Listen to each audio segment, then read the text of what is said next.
what even is shortening? Kind of a tricky question to answer because the contents of this canister are radically different right now than they were just a few years ago, but in short, get it? Short? Shortening is a vegetable oil that has been chemically modified to be semi-solid at room temperature. To understand why someone might want to do that, let's take a field trip to the birthplace of shortening right here. Actually, there are a few towns that can legitimately claim to be the birthplace of shortening, but Macon, Georgia, where I live, is definitely one of them. This is where a young industrialist named Wallace McCaw was living when, in 1905, he trademarked a substitute for lard composed mainly of cottonseed oil. This is a Georgia cotton field, a place, it should be said, eternally haunted by the ghost of slavery. Growing inside those Audrey 2-looking pods is, of course, the fluffy white fiber that most of your clothes are probably made out of. But there's also seeds, billions upon billions of oily little seeds that had little to no commercial value. That is until McCaw and other inventors who were working on parallel paths around the same time figured out how to make imitation lard with otherwise useless oils. Also, soap. Soap is made from fat, but you knew that because you've seen Fight Club. To make soap, first we render fat. This is the mansion that Wallace McCaw built for himself here in Macon. Local lore has it that the off-white bricks were made to look like blocks of shortening. I think that's probably not true, but let's just go with it. This industrial process of turning liquid oil into solid fat was called hydrogenation. Around 1909, Procter & Gamble hired McCaw and bought up his patents. They similarly acquired the work of other guys who were tinkering on the same stuff at the time. And in 1911, Crisco hit the market. Crisco is short for crystallized cottonseed oil. Now, why did people want this stuff? Well, it's way cheaper and more neutral in flavor than lard, and it basically never goes rancid. And it was particularly popular here in the American South for the same reason that lard had been popular down here. It's less likely to melt in the heat. Prior to the advent of air conditioning, butter could melt down here at room temperature much of the year. Now, why did they call it shortening? Well, shortening was already in the lexicon to describe any fat used in dough in sufficient quantity to make that dough soft and crumbly. A lot of sources trace that etymology to gluten strands, those long proteins that make a dough stretchy. The more fat in the dough, the shorter those strands are. The Oxford English Dictionary has a much more amusing theory, though. Use of the word short to describe a crumbly pastry goes back as far as 1430, and it was also used to describe all kinds of crumbly materials, including metals. And the OED theorizes that this use of the word short was originally meant to describe not gluten strands, but manure. As we can read in A Student's Book on Soils and Manures by Sir Edward John Russell, Cambridge University Press, 1915, short manure is dung that has decomposed to the point where the undigested straw that the cow ate has broken apart into short little strands, thus giving the manure a crumbly, unreinforced character.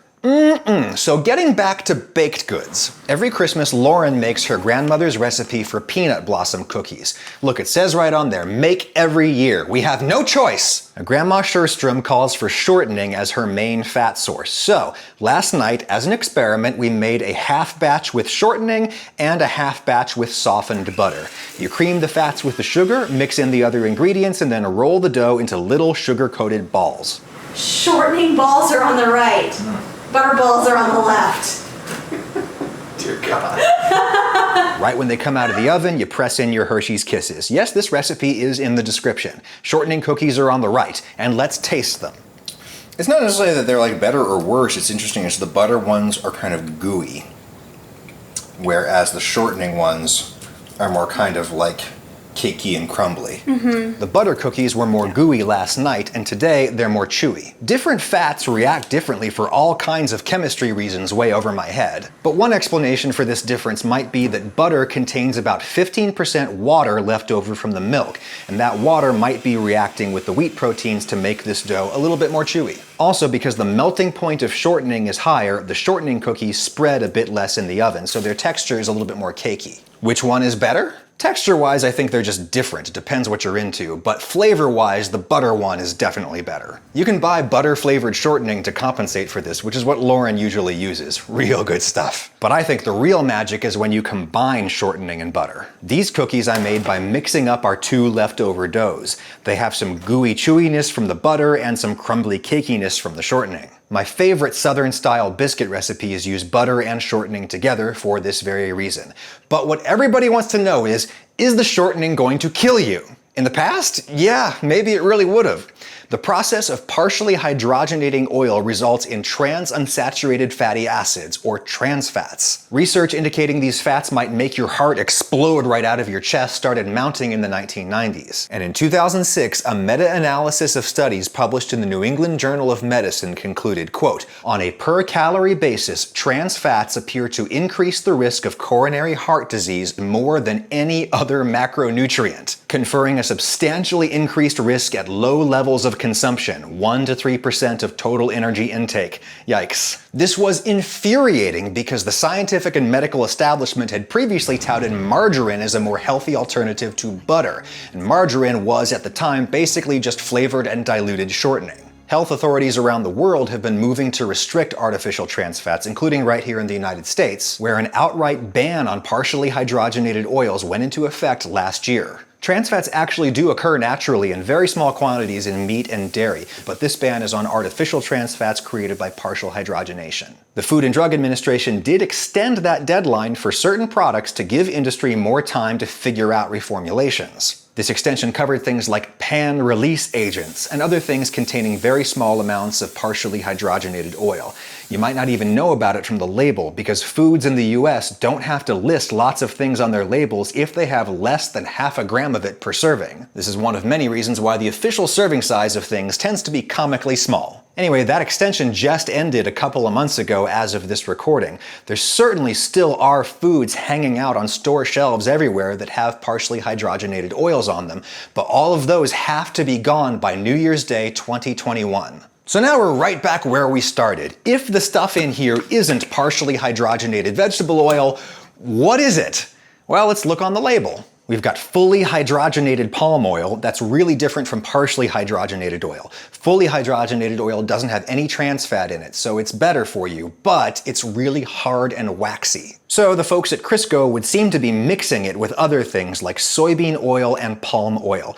Palm oil is very popular with processed food makers. It's one of the few fats you can get from a plant that naturally contains a lot of saturated fat. You should know that there are particular environmental concerns about palm oil. Oil palm plantations in places like Indonesia and Malaysia are displacing rainforest and other important tropical habitat. And here's another thing you should know. If the oils in here haven't been partially hydrogenated, they probably have been intrasterified. Intrasterification. It's the new hydrogenation. I say probably because US food laws don't explicitly require labels to mention intrasterification. Food companies in general tend to be as vague as legally possible on their labels, in part to protect their trade secrets. I invited the makers of Crisco to discuss the contents of their product with me, and my queries to the Smucker company, which owns Crisco, went unanswered. But don't focus all your ire on them. Intrasterified fats are apparently now everywhere in processed food. What are intrasterified fats, and should we be worried about them in our diet? Well, that just happens to be the title of a terrific journal article out of the UK.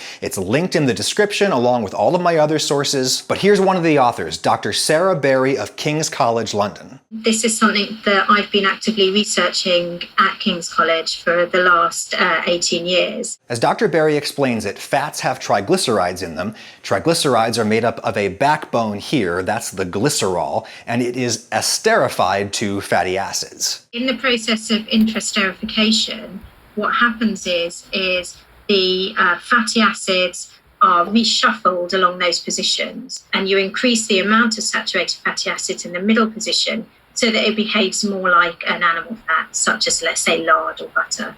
Yeah, I don't really know what that means either, but are intrasterified fats better for you than trans fats? Dr. Berry says we don't really know. She's working on it. But she does have little kids like I do, and I asked her, would you feed them to your children? Yes. Based on the research that we've done at King's, the research to date would suggest that they have no negative health effects. Obviously, we're still at the early stages of research, and I always like to say watch this space because things might change. What have we learned here today? Well, shortening is some kind of liquid vegetable oil that a chemist has figured out how to turn into a semi-solid by one means or another. And it makes foods really yummy and delicious and last a really long time. And is shortening okay to eat in its current incarnation? Well, surprisingly, I'm feeling a lot better about that now than I did about a week ago. All dietary fats have their downsides. You think you can invent a better one? Well, then maybe you can build yourself a mansion made of your own fat-colored bricks. Again, I'm pretty sure that story isn't true, but let's just go with it. As Dr. Berry explains it, fats are made up of triglyceride. Hi, Freddie.